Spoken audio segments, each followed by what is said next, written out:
Hello and welcome back to the Fruit of Grisaia, Sachi's route.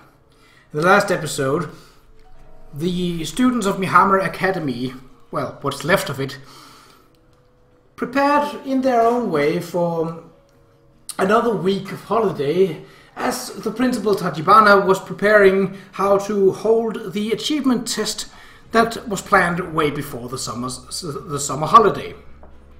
So let's continue. Human beings are most vulnerable in moments of celebration.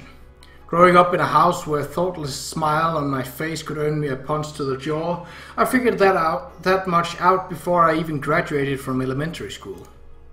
Probably because of that, I've always been pretty cautious about making my real feelings too obvious to others. And by the same token, I'm aware of associating carelessness with danger more strongly than most people. I make a conscious effort to stay alert, if not tense, at all times. But as I've just been reminded, true carelessness is something that sneaks up on you. The nastiest surprises always comes when you don't even realize you've let your guard down.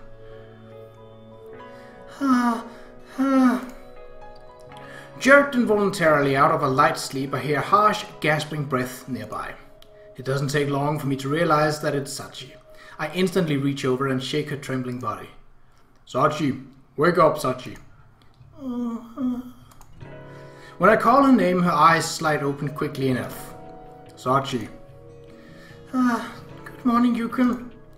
And a few moments later she responds in a sluggish voice, a voice tinged with genuine exhaustion, rather than typical morning lethargy. This has become a familiar pattern lately. Another bad dream? So it would seem. This was my point of carelessness, Sachi's nightmares. The first night I spent sharing a bed with Sachi became the first morning I saw her groaning in her sleep. Hardly a problem in itself, but since then she's been having these nightmares practically every day.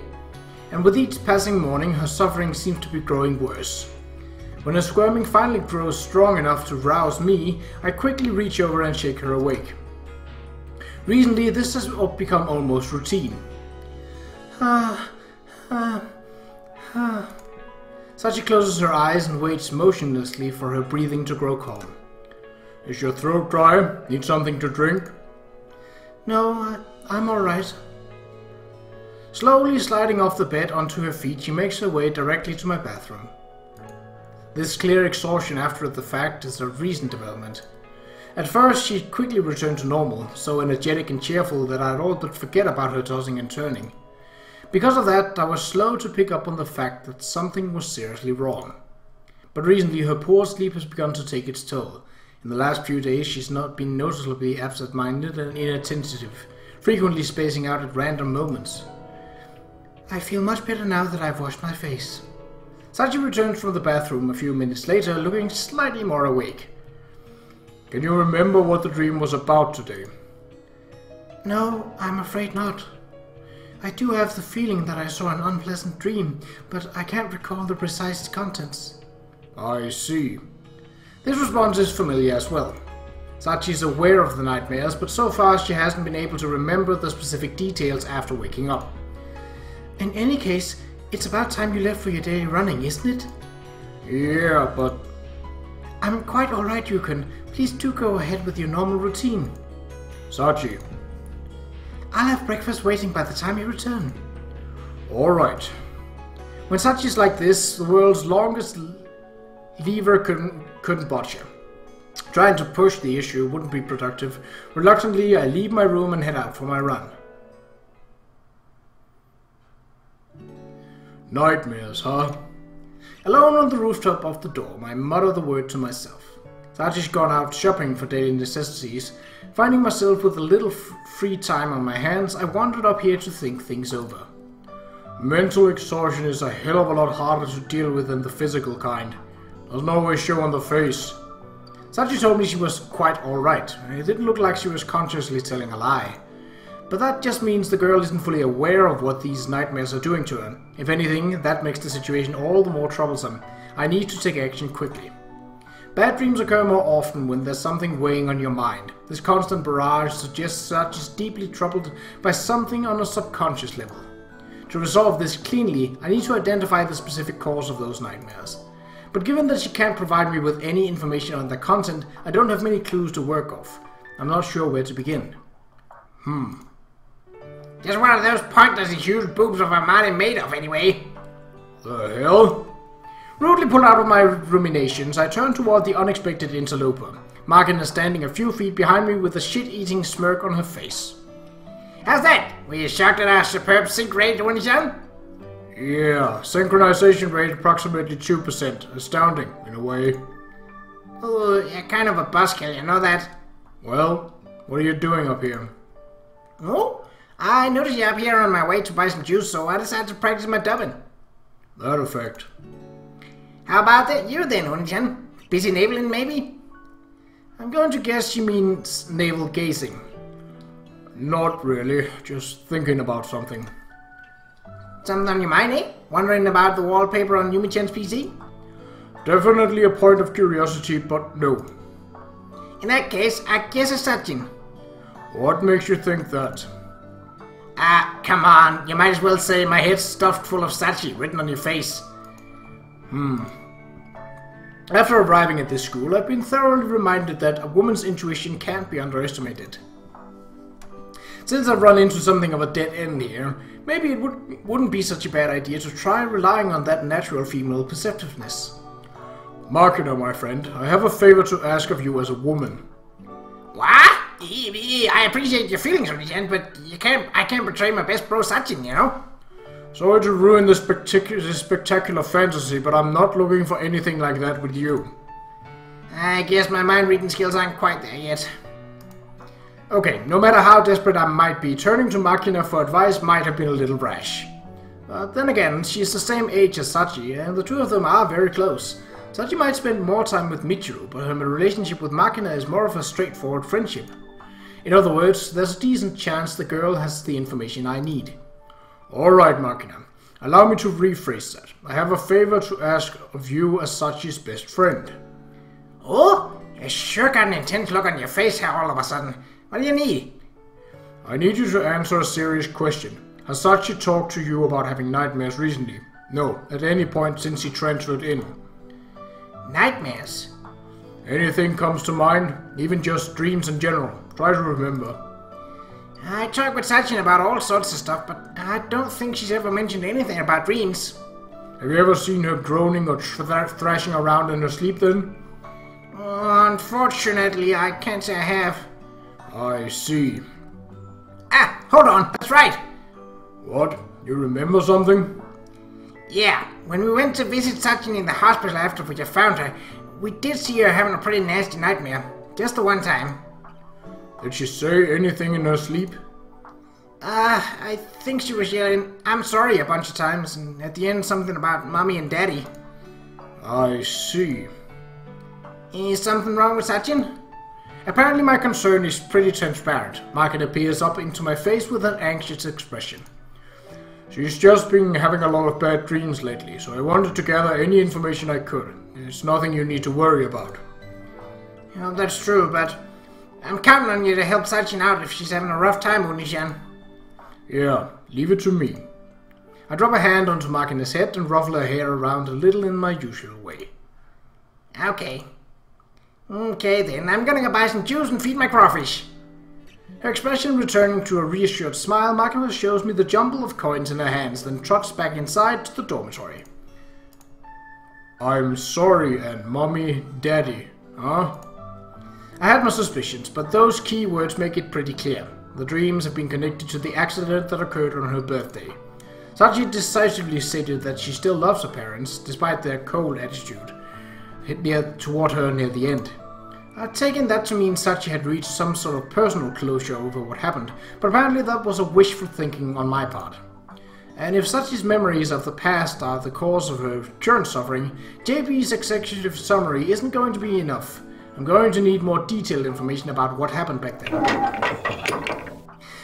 So this is where you're hiding. Your outdoor shoes were in the rack, but I couldn't find you anywhere. Oh, it's Chizuru. Jeez, I believe I mentioned it's rude to call older women by their first name. Figured I could just keep saying it until you lose the energy to complain. That will absolutely never happen. Anyway, sounds like you were looking for me. What do you need? Ah, yes, that's right. Honestly, my conversations with you has always got so hopelessly off topic. Grumbling pointlessly in her usual manner, Chizuru takes out a thick envelope from under her arm and offers it to me. What's this? It's a delivery addressed to you. A delivery? What, from Ichigaya? I believe you're capable of reading the label on your own. I silently accept the envelope and look for the sender's name in the corner of the label. Komine Akihiro? Komine, is this? That's right. Akihiro-san is our Komine-san's current legal guardian as well as her paternal uncle. Why would Sachi's uncle send me a package? What's in this thing? I don't know the answers to either of those questions. I was simply asked to hand that off to you and to convey a verbal message. A message? Yes, specifically. If you want to discuss the contents of this envelope, he'd like you to give him a call. So, sends a package to someone he's never met, and now he wants a phone call too? I don't get it. Huh? I'd assumed. So you weren't acquainted with him from when you and Komine-san knew each other as children? No, I never went to Sachi's house. Didn't even meet her parents, let alone her uncle. In that case, this really is a little odd. Yeah. In the first place, how does this man even know I exist? Oh, wait, that's right. I do have an idea what this might be about. Did something happen? Yeah, Sachi just recently sent her family a letter about how things are going. Said she was mentioning me. Ah, I see. That might explain why he'd want to talk with you. Maybe. But even if he knows who I am from the letter, I don't understand why he'd suddenly send a package directly to me. If Sachi told him a little more than she should have, there's always the possibility he might be looking to give me a stern parental talking to. In any case, since I'm currently in need of detailed information regarding Sachi's past, this is a convenient coincidence. What do you think? I can give you his phone number if you're interested. Alright, yeah, I'll give him a call. From the look of this number, he's not in the Tokyo area. Back in my own room, I look at this over the scrap of paper Chizuru handed me, cell phone in hand. Whatever the contents of the envelope may be, it's clear that Sachi's uncle has something he wants to tell me. No reason to think too hard. I'll know once we talk. After one final attempt at persuading myself, I enter the number from Chizuru's note on my private cell phone.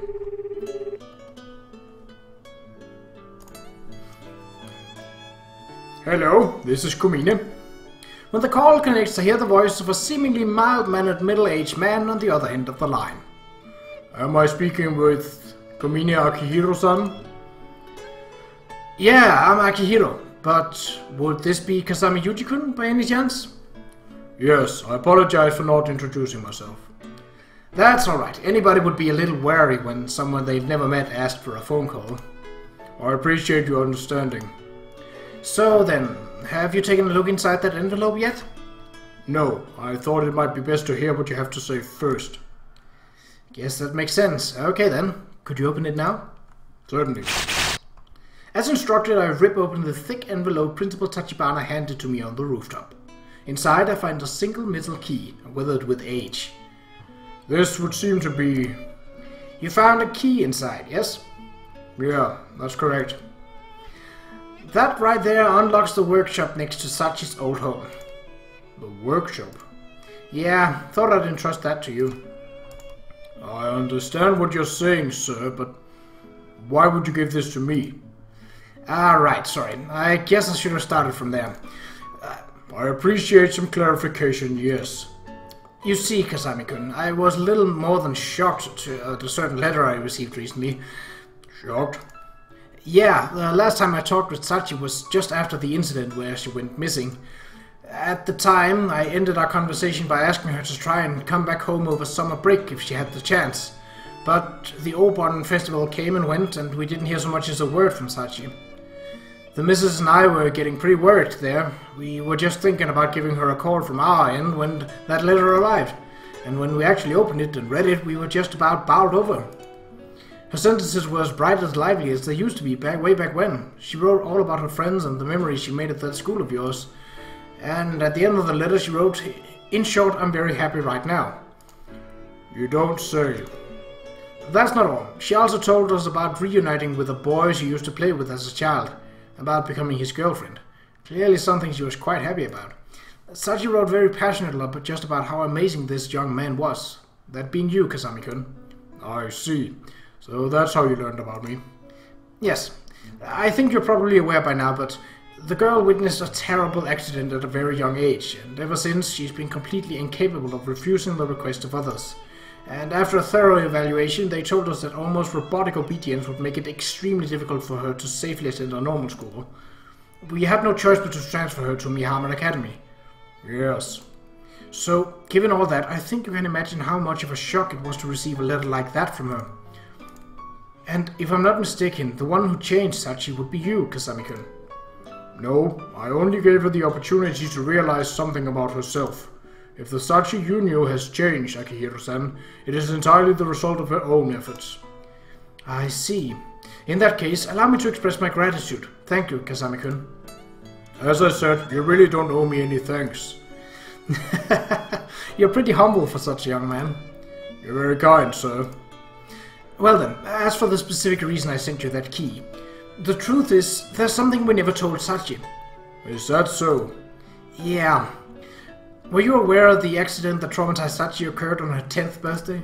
Yeah, she told me so much herself. Okay then, that makes this simpler. The key I sent you was found in her mother's pocket after the incident. Did she have the keys to the house as well? No, that was the only key found on either of them. Seems a little strange, don't you think?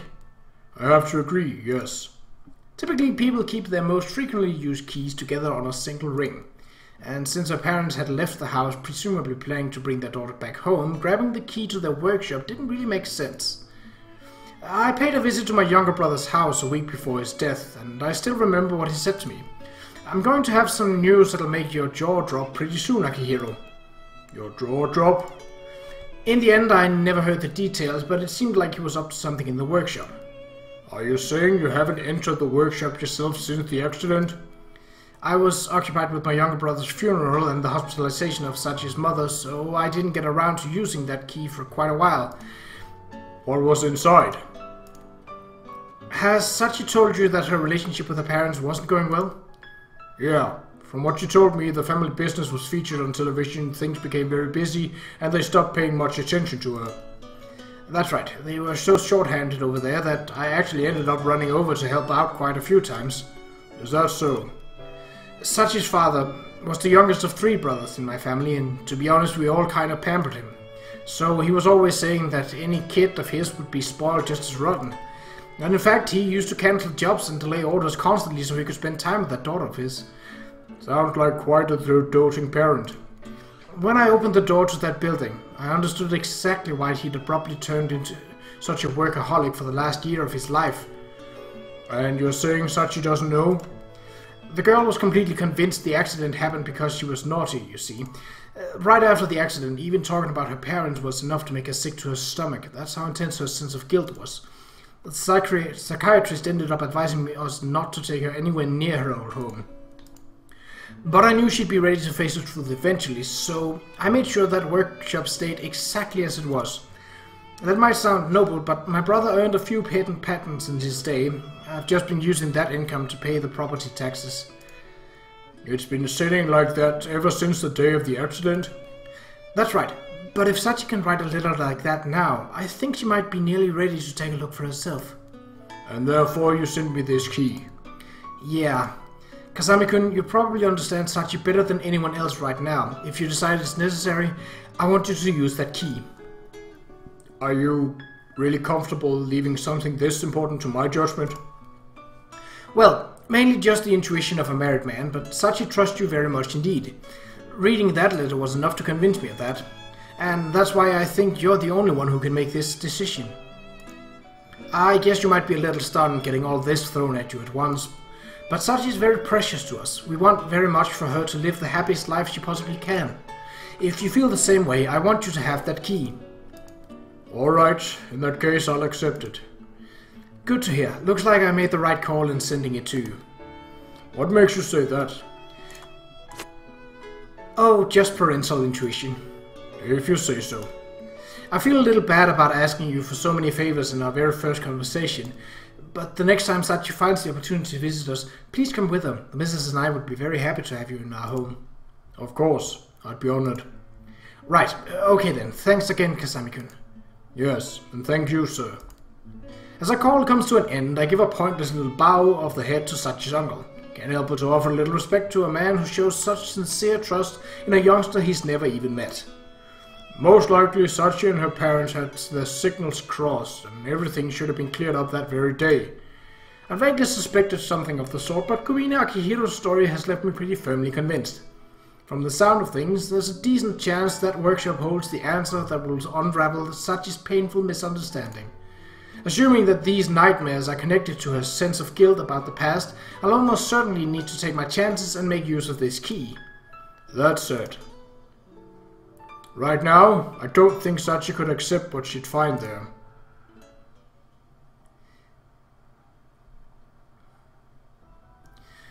My dreams are always the same, but not today. Today I dreamed of a girl in a small, dim room weeping and wailing. When I squinted my eyes against the darkness, I realized that the girl cowering on the floor was Sachi. Sachi, but not the Sachi I know. Her legs were locked in thick chains binding her to a massive ball of iron. She couldn't stand, couldn't even drag herself along the floor. Even so, she struggled and squirmed, desperately trying to escape the heavy fetters biting into her flesh.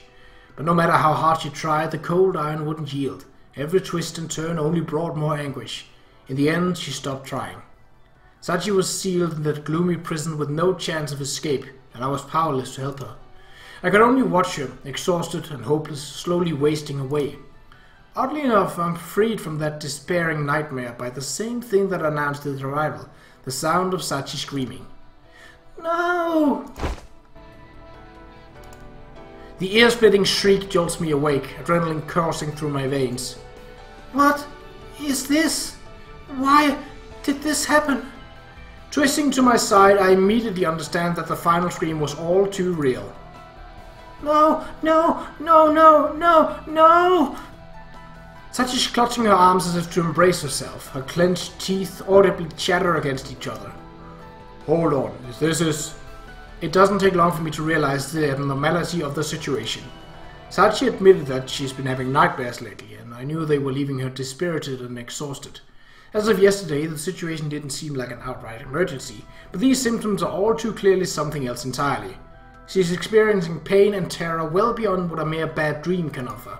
Sachi's eyes are wide open, tears streaming relentlessly down her cheeks, a contorted grimace frozen on her face. There's the expression of a human being forcibly shown a gruesome memory they'd like more than anything to forget. I'm sorry. Even as these alarming thoughts run through my head, Sachi continues to grind out apologies like a broken wind-up toy. Damn. I don't know exactly what she's seeing right now, or what triggered her to suddenly enter this state, but whatever the answer to those questions may be, I can't allow this to continue even a second longer. Hey, Sachi, wake up! No, no! I shout her name at point-blank range to no effect. She continues to mutter deliriously, staring right through me. Sachi, snap out of it! Sachi! Even when I shake her by the shoulder almost too vigorously, the light doesn't even return to her clouded eyes. God damn it! What do I do? How do I make her hear my voice? In the end, only one thing comes to mind.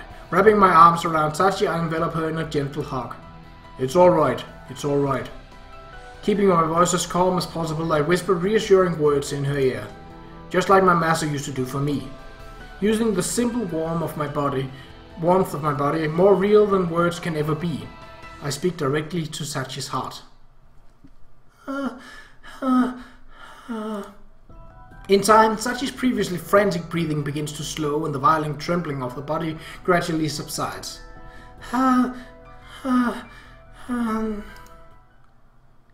Yukun? Finally regaining her consciousness, Sachi looks up at me with the eyes of a disorientated child. You alright, Sachi? Alright? You were having a nightmare until just a second ago. A pretty terrible one. Then I suppose that dream really has come back. That dream? No, it's nothing. It seems I've made quite the spectacle of myself, haven't I, Yukon? I doubt I'll ever live this down. When I try to prod the conversation forward, Sachi avoids the subject with a forced attempt of humor. For the moment, I think I'll go wash my face. Hold it, Sachi. I reach out and catch Sachi's arms as he tries to flee. What's torturing you like this? Torturing? You're being rather dramatic. I just had another slightly scary dream, that's all. The girl's doing her best to put up a tough front, but she is still too visibly shaken for it to be even halfway convincing. That's a lie. The way you were screaming just now, that weren't just a bad dream. It seems I can't hide anything from Yukon after all. Mumbling resigned words in a wry tone of voice, Sachi turns back to face me, then slowly lowers herself to sitting position on my bed. In other words, I was on the money. Yes, my primary symptoms are vivid flashbacks of the traumatic moment, technically known as involuntary recurrent memories. Or so the doctor told me after my first examination. I see. This is one of those times where being right isn't particularly pleasant. I'd been so damn pleased with myself for saving Sachi. Self-centered as it may be, this feels like some cosmic slap to the face. Like someone's telling me, you haven't saved anyone yet. There's a sharp, bitter stab of pain somewhere deep in my chest. I'm sorry, I lied to you, Yukon. No, you don't need to apologize for that. I understand that she couldn't bring herself to volunteer the truth out of concern for me. To criticize her for that, you would have to be an oblivious asshole or a genuine sadist. But I do want to know what's making you suffer like this. It's... Stopping mid-sentence, Sachi lightly bites her lower lip. From the expression on her face, just thinking about it must be enough to send painful images flashing through her head. Yukon, you know about the accident that occurred on my birthday, yes? I know what they wrote in the reports, at least. Not much more. From what I read, a drunk driver ran a red light on the road outside the park where the two of us used to play, hitting your parents at full speed. Yes. Dad was struck head-on and died instantly, and Mom? Survived, but fell into a persistent vegetative state. She's still hospitalized to this day. Yes, you're quite correct. Are you telling me you've been reliving the precise moment you witnessed that accident over and over? I believe so, yes. The disgusting smell of burning rubber, the sound of the engine idling indefinitely, all the sensations return to me with perfect, vivid clarity. But what I'm truly afraid of is a single word. A word? Yes. My mother was still conscious immediately after that truck had hit her. Her body could no longer move properly, but by sheer force of will she crawled her way forward, raising her face from the pavement. And as I stood there utterly frozen with fear, Mom spoke to me. Sachi, why? Those words shocked me to the core. Why didn't you stay at home with us? Why weren't you a truly good girl? Now look what you've done. It's all your fault we ended up like this, you know. It felt as though that was what she meant to say. And so, after I woke up in my hospital bed, when they told me my mother was still alive, the first thing I felt was fear. I should have been relieved, overjoyed, but instead, I was so afraid that if Mom woke up, she'd finish that sentence with hateful, bitter words. It scared me so much that even after leaving the hospital, I never found the courage to as much as pay her a visit. All I could think of was becoming a girl Mom and Dad wouldn't hate, as much as a good girl as I could possibly be. I don't think Sachi's ever shared these feelings with anyone else. In parallel to this, this cascade of raw, honest emotion, a constant stream of tears flowed down her cheeks. So That's enough. Huh? As words finally fail her, I embrace her trembling body. I'm sorry for making you talk about something you didn't want to remember. No, I'm the one who should be apologizing. But please, let me stay like this just a little longer.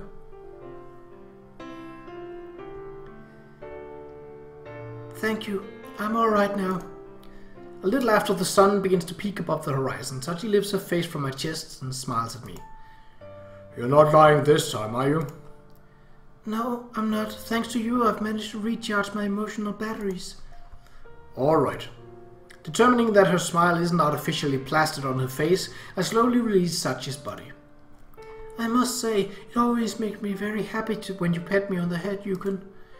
But every time you embrace me, I fall a little more in love with you. This blatant attempt at flattery isn't going to earn you any head petting. While that's extremely regrettable, I wish to state for the record that my statement was no mere flattery. It's the absolute unvarnished truth. That a fact? Yes. Feeling the warmth of the person you love is a comfortable, calming thing, enough to make you want to forget all the rest. That said, I can't just let the discussion from before drop.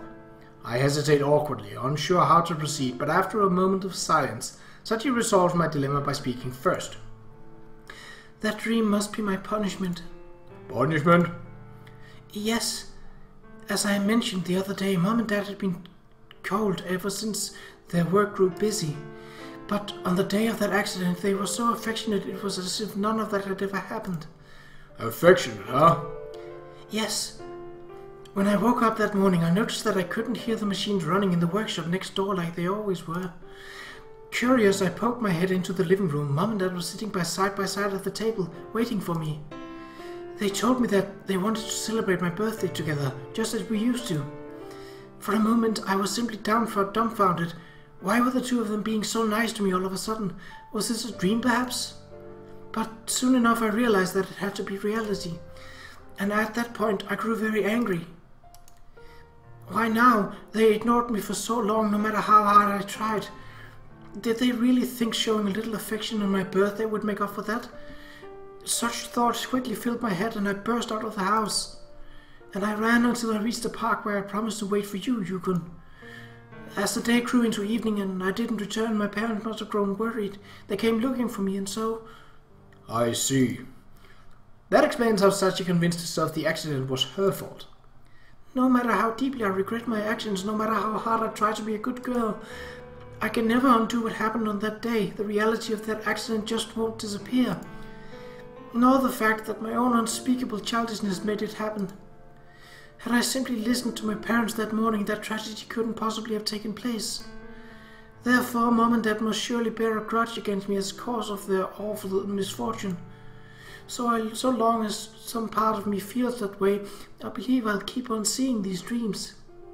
And from the sound of these things, she is still blaming herself even now. The tone of her voice is almost resigned, as if accepting her responsibility.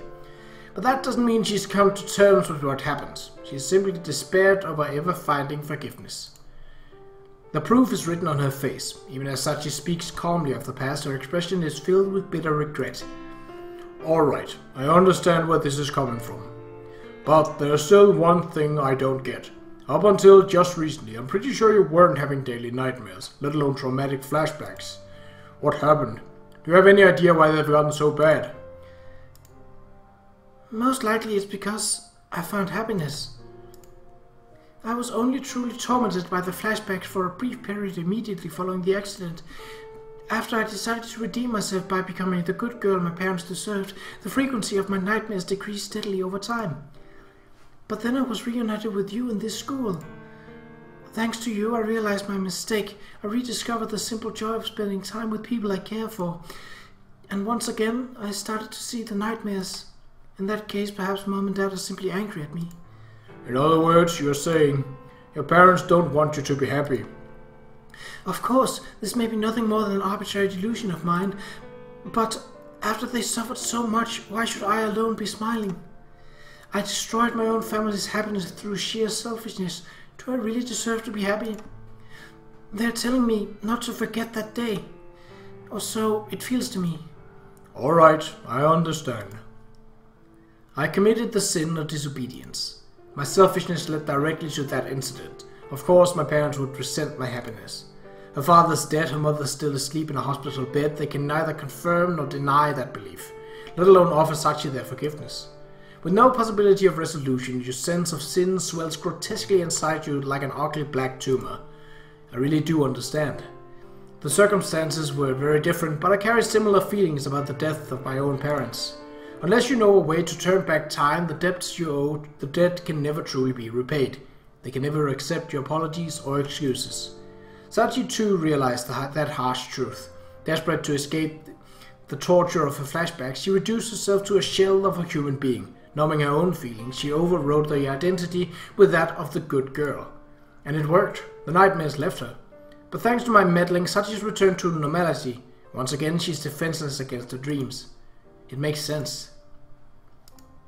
There are two specific elements that contribute to these awful nightmares. First, Sachi never had the chance to hear her parents' explanation for their cold behavior. And second, she continues to believe on some half-rational level that the accident was her fault. Her guilt and fear of her parents' hatred feed of her own happiness. In other words, if she wants to stop seeing these nightmares, she has to stop being happy. Sachi seems to have half convinced herself that suffering like this is just the price she has to pay. But I'm not enough of a masochist to accept that. I'm not about to put up with the girl I love being miserable. No, forget not miserable. If at all possible, I want her to be the happiest person in the damn world. I think that's only natural. And precisely because I carry a burden similar to hers, I might be able to teach her a thing or two. Our burdens may be similar, but we are carrying them very differently. There's no reason to let your sin chain you up to the ground. There's no need to lock yourself up in a dark room forever. It doesn't do anyone any damn good. And most of all, if I'm not mistaken, Sachi has an obligation to become happier than anyone else. Sachi, are you really alright with that? Huh? Are you really satisfied with this? Tortured by nightmares, living every day in terror of your mother's words?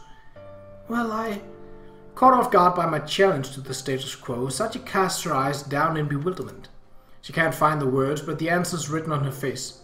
Of course I don't want to see the nightmares, but there's nothing I can do. Personally, I don't think there's any reason you need to be tied down by the past any longer. Tied down by the past? That's right. Keeping that in mind, I'm going to tell you a way to get rid of those nightmares that are giving you so much trouble. What you do with that knowledge is up to you. What? You don't believe what I'm telling you? Yes. It was surprising enough to hear you suggest that I'm allowed to just leave the past behind. But a method of ending these nightmares, that's just... Yes, it might be hard for you to believe, having lived with that guilt for so long. That said, I really don't think you need to drag it around anymore, and I'm not lying about knowing a way out. Then, there really is a way? That's right. There's only one thing for you to do about these nightmares. Kill the source. Well, we shall see what killing the source means to Yuuji in the next episode. But until then, take care.